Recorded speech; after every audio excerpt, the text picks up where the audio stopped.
We're talking about Malik Willis's preseason debut and the top things we're looking for in week one of the NFL preseason, right here in the Friday edition of the Locked On NFL podcast. I'm your host, Chris Carter. Let's get into it.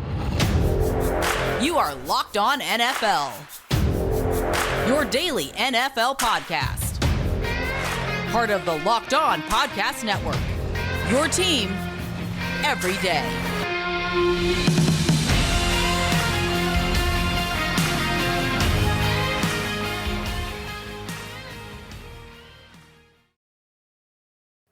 And welcome to the Friday edition of the Locked On NFL podcast. I'm your host, Chris Carter. We're missing Q today. He's busy.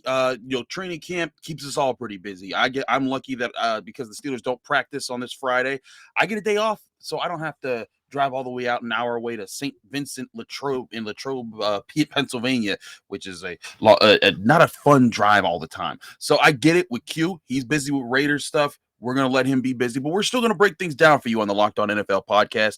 Again, I'm Chris Carter. You can find me on Twitter and Instagram at Carter Critiques. You can find this show, Locked On NFL, on Apple, Spotify, Google Podcasts, Odyssey, and YouTube, or wherever you get your podcasts out there, just like you find your favorite team every day on the Locked On Podcast Network. But let's break down what happened with Malik Willis, because there were two games Thursday night that gave us a little bit of, insight.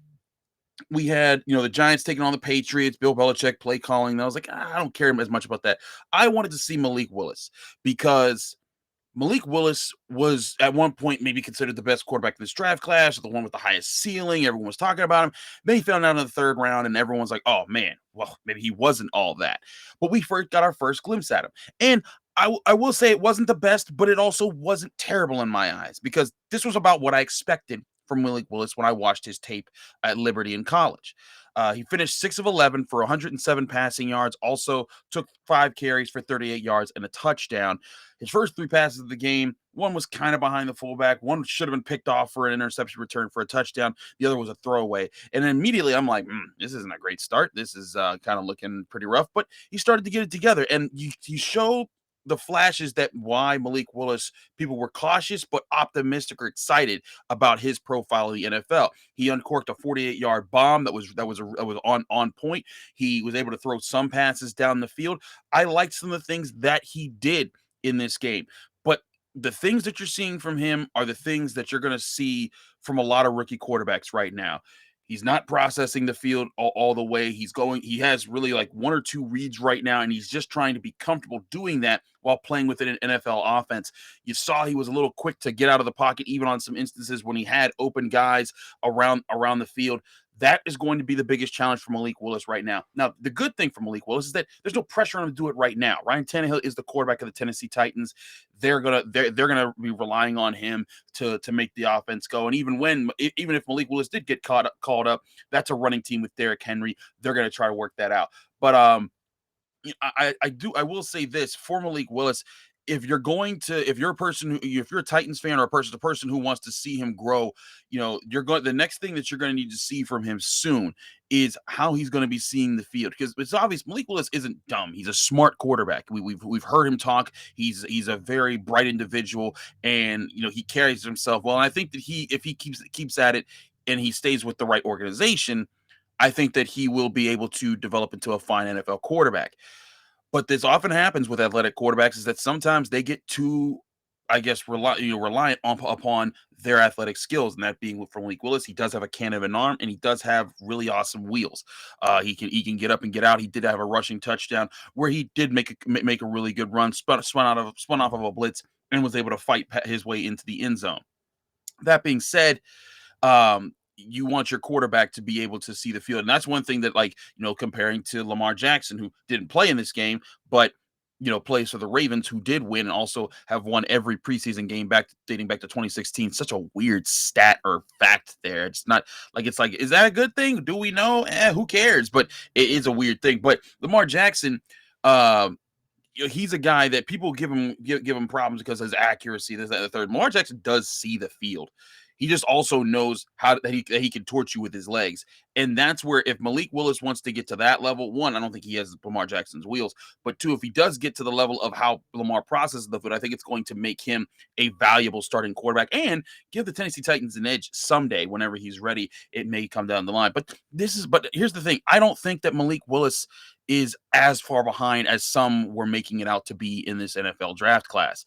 And this was myself who was like, I don't know, how this is going to work out for him. We got to see how it plays out. But when I look at how he played, I'm like, hey, that's typical rookie stuff. That's typical rookie stuff. And he showed the flashes. I saw some people say this was a bad showing on his part. I don't think it was necessarily bad. It wasn't great, but this is along the lines of what you expect of NFL rookie quarterbacks, especially ones that aren't drafted in the first round. You're looking for guys to grow. Heck, Kenny Pickett right now for the Pittsburgh Steelers, and we'll talk about our top things we're looking at in the rest of the week one of the NFL preseason, and he's part of that. But Kenny Pickett, who was the first quarterback drafted, I've been watching him all training camp at Steelers camp, and there's flashes where Kenny gets into the accuracy that I saw when I covered him at the University of Pittsburgh's football team. But then there's times when he looks lost, just like Malik Willis did. There's times when all these quarterbacks, a lot of rookie quarterbacks, they look lost. They're trying to process. Things are happening really fast. It's a fast game. It's a complex game, and they're adjusting to it. I just think that from what I saw from Malik Willis wasn't all that bad. It was more so like, hey, that's what you expect. And the opportunities that he did get, I think he took a good advantage of. Now he just has to keep sharpening his skills, and we'll see where he goes from there. But Malik Willis did play on Thursday. Friday, we've got a good slate of games, about 5 games, between the Falcons and Lions, Browns and Jaguars, Cardinals, Bengals, Jets, Eagles, and Packers, Niners. We're going to go over them and the Saturday games over the next couple segments here, because I want to break down some of the key storylines that I think play into each of these games and how these teams look early on. We'll talk about that in just a minute here on the Locked On NFL podcast. But first, we got to talk to you guys about BetOnline.net. Y'all know about BetOnline. It's the ultimate place to go get your stats and sports information to get you ready for the money that you need to put down when you're betting on sports. Right now, Major League Baseball is in full swing, but now that the NFL preseason is here, you want to make some money off of that? You can. But what's even better, you can take advantage of all the odds, all the lines, all the opportunities to put money down on this NFL season and the season-long bets that you can. Do you think you have a player on your favorite team that's going to win an award? Maybe you'll be able to see the lines and the betting odds to reap the best benefits possible by going to betonline.net. And BetOnline as a whole will give you opportunities to make that money on your favorite teams and players. Go to betonline.net right now. Learn about all those lines, all those odds, all those opportunities, and then maybe you can be making money on your favorite team. And also, don't forget, NBA and NHL, when NFL gets started, they're right up around the corner too. And you can still bet on baseball. A lot of opportunities. Go to betonline.net, your number one source for all your betting sports information. Go there on your mobile device or website today. Again, that's BetOnline, where the game starts.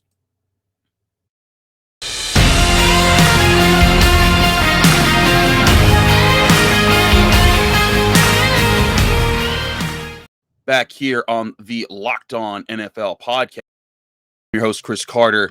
Again, Q's out for today, so we do apologize for that. But we will get to some of these other storylines here. Now, for the Friday games, I think the game that everyone's going to be paying the most attention to is obviously Browns at Jaguars. And for obvious reasons. Deshaun Watson, the Browns have said they're going to play him.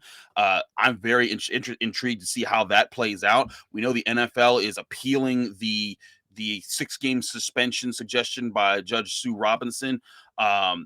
This could be a situation where, if the NFL, if they, there's reports that they wanted to suspend him for an entire year.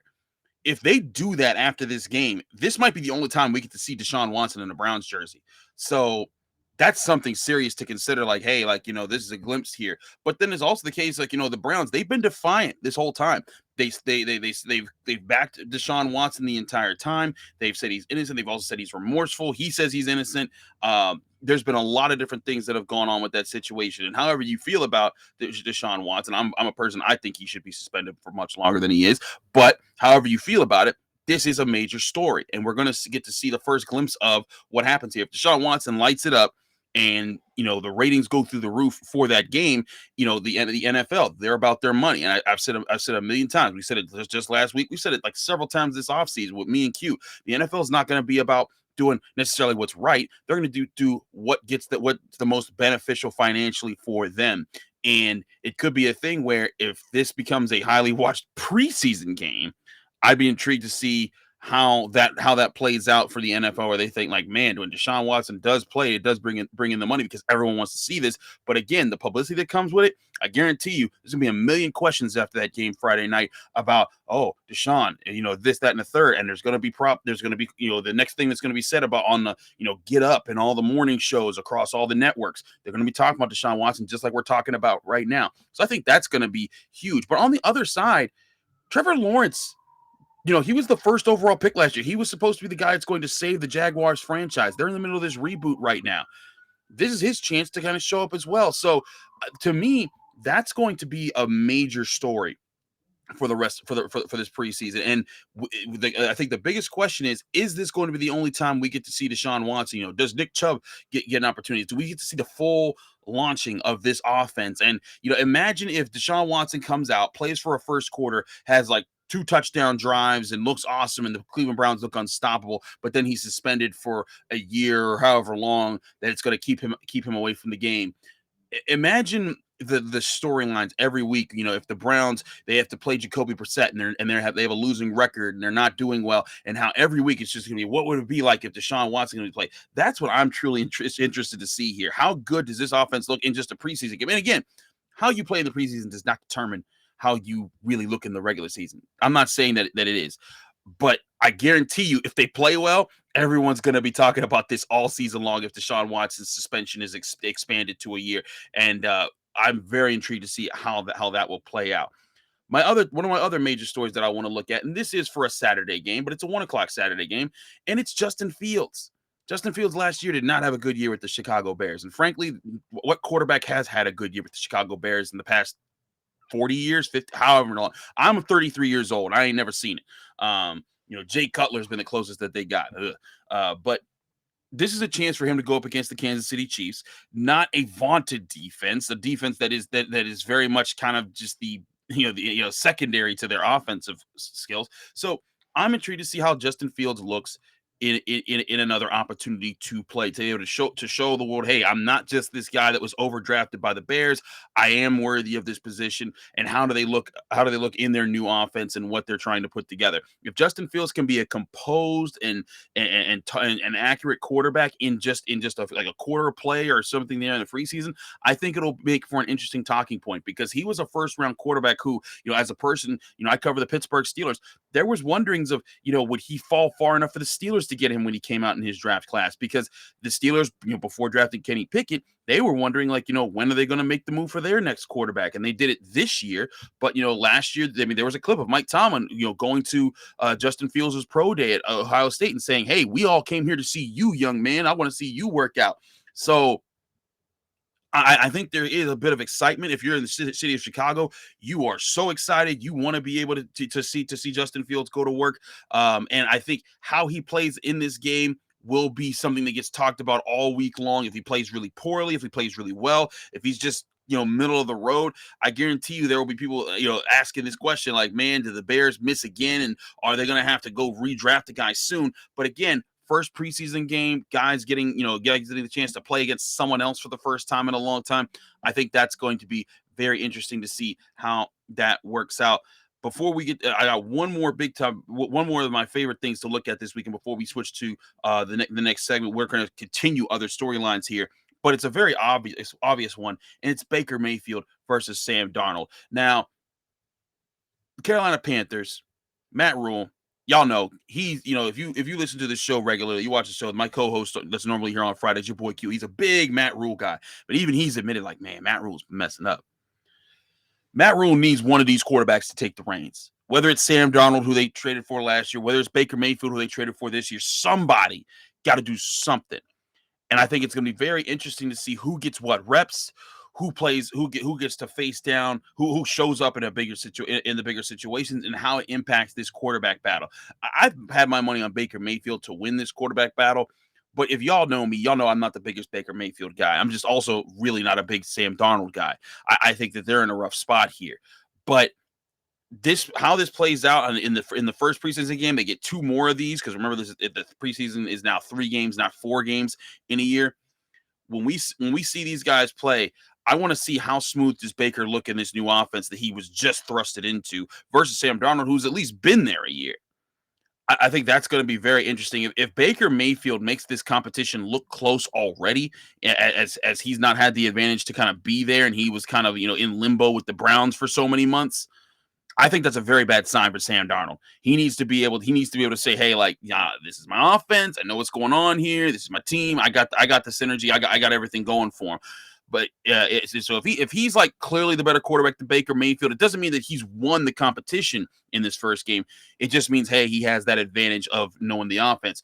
But if Baker's making it like really, really close, like if you're looking at each other and say, I don't know, they're in between it, to me, that's a very bad sign for Sam Darnold in this quarterback race, and that in about a few more weeks of training camp and preseason games, Baker Mayfield might just pass him up, and we'll see him become the starter there. And who knows where the Carolina Panthers will be, and maybe Baker Mayfield will definitively be the starter for Week 1 when they take on the Cleveland Browns. We'll talk about other matchups that we want to see or other things we want to see in Week 1 of the NFL preseason. I'm Chris Carter. Stick with us here on the Locked On NFL podcast. We'll be right back.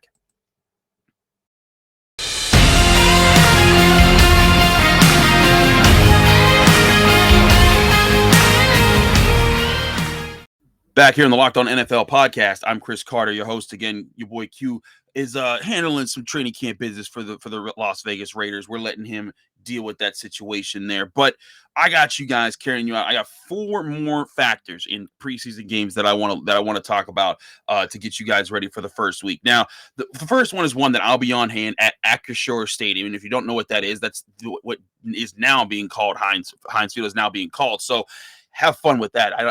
Everyone in Pittsburgh hates that name, but there is a major story to see. Hey, how does Kenny Pickett look versus Mitch Trubisky? I'll give you the insight from Steelers training camp right now. Kenny Pickett has flashes of, hey, there's that accurate quarterback who sees the field really well, who throws on the run really well. He's here, but then there's some days he's really bad. Every one of the Steelers quarterback has looked average so far. There's been days where Mitch Trubisky has looked very above average. There's days where he's looked below average. There's days when he's looked average, but it's been all over the place.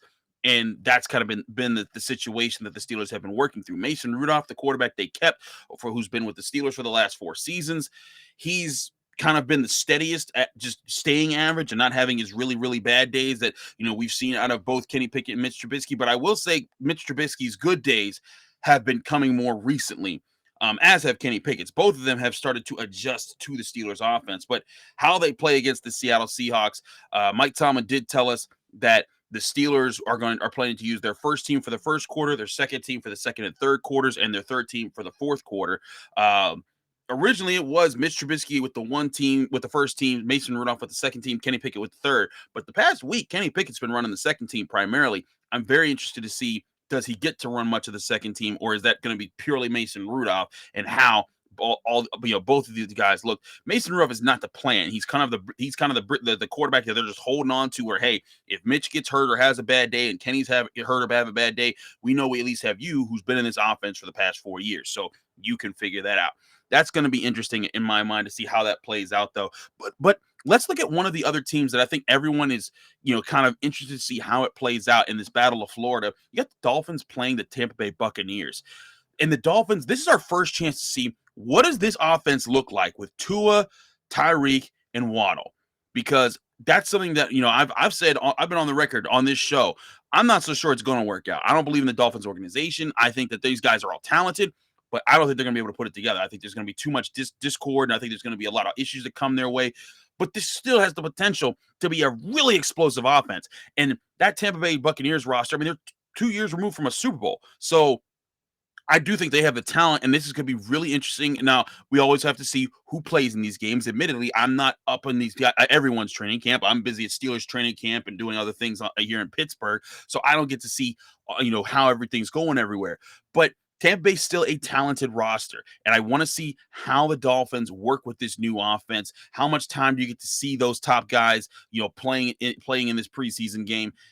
Can Tua Tagovailoa get the ball down the field? Can he maximize these guys' speed? Because if he can do that, if he can zip the ball down the field, give the Dolphins offense a chance to stretch the defense out with the speed that they have at the wide receiver position, I think that does open up the offense, and it also opens up the AFC East, because right now you got the New England Patriots, who I'm not too sure about. You still got the Buffalo Bills, who in my mind are a Super Bowl, serious Super Bowl contender, maybe even favorite this year.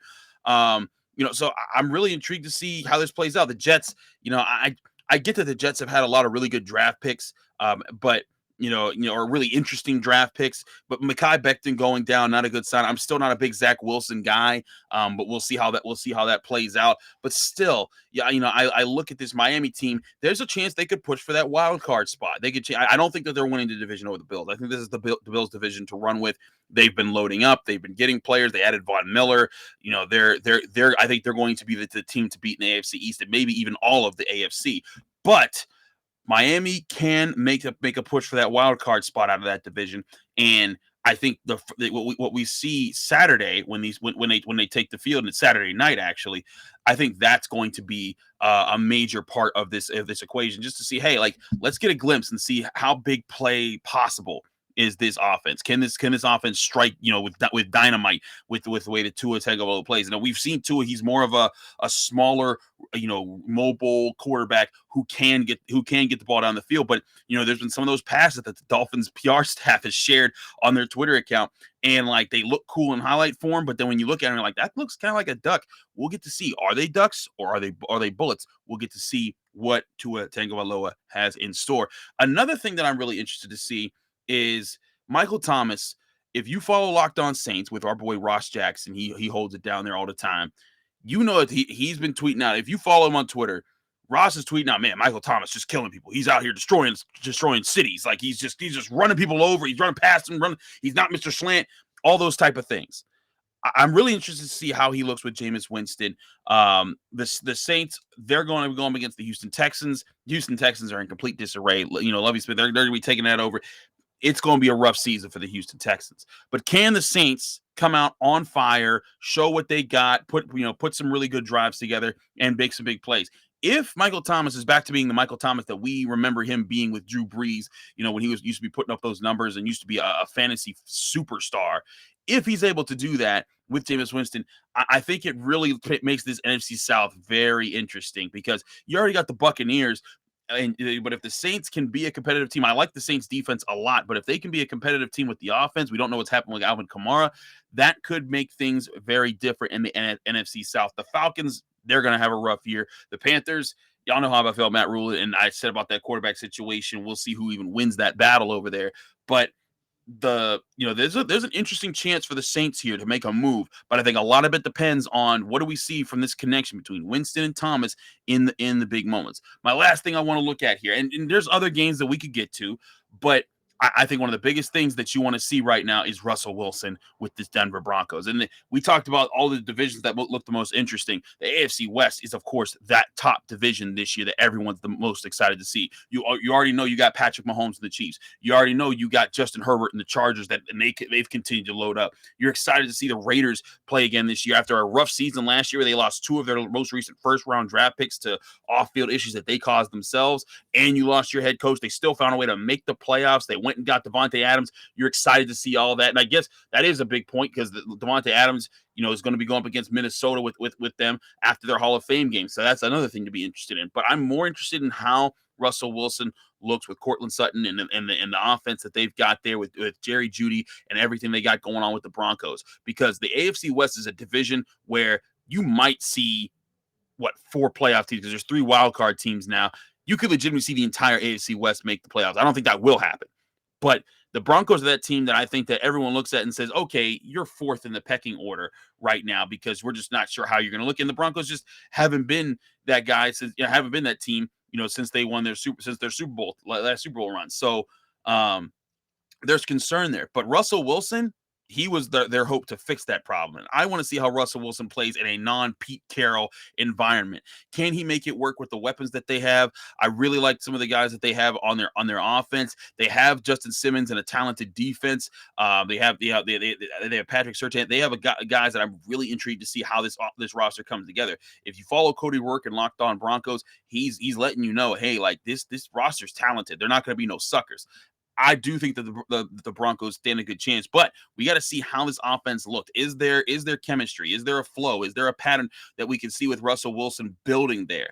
Because he's not a rookie quarterback. He's a vet that's coming in, and he's going to have to pick everything up a lot quicker. And they're paying the money to make sure that this guy does lift up their offense. I want to see how fluid they look in their first appearance Saturday night in NFL preseason action. And there's plenty of other storylines we can get to. We could talk about the Bengals without Joe Burrow as they're waiting for him to get back from his surgery. We could talk about more about Devontae Adams there. We could talk about what's going to Matt Ryan look like with the Indianapolis Colts as they take on the Bills.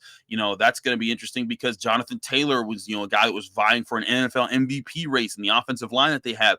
Could the Colts make a run this year? Lots of different things to watch, but all of it can be watched on the NFL preseason week 1. We're happy to break things down for you here on a Friday edition of the Locked On NFL podcast. We'll be back next week giving you some of our reactions to how this worked. We got Kevin who's going to rock it out on Mondays, and we break things down all throughout the week. So stay tuned for the Locked On NFL podcast. We got a lot of great things coming your way, and we'll be breaking things down, me and Q, next Friday, getting you ready for the second week to say, hey, we've now seen the first glimpse of a lot of these teams. What are they going to look like as we start to get to the second week, when you start to see teams put their the best version of their teams out there? Because you see some teams, they'll hold back in the first week, but that second week, that's when people get the realist. And then third week, they kind of just try to iron out all the reserves and the backups. So next week is going to be a very interesting episode. Be sure to stay tuned with the Locked On NFL podcast. Again, I'm your host, Chris Carter. Thanks for checking us out here on a Friday. You can follow me on Twitter and Instagram at Carter Critiques. You can check out my work on the Locked On Steelers podcast, just like you check out the Locked On NFL podcast, Apple, Spotify, Google Podcasts, Odyssey, YouTube. You can also read my work starting Monday at the Pittsburgh Post-Gazette, where I'll be covering Pitt football and Pitt basketball for them there. It's going to be a great year of doing that. Thanks again for checking us out here on the Locked On NFL podcast. We'll be back on your screens and in your ears after the weekend's over, breaking down the top games and what we saw across the league.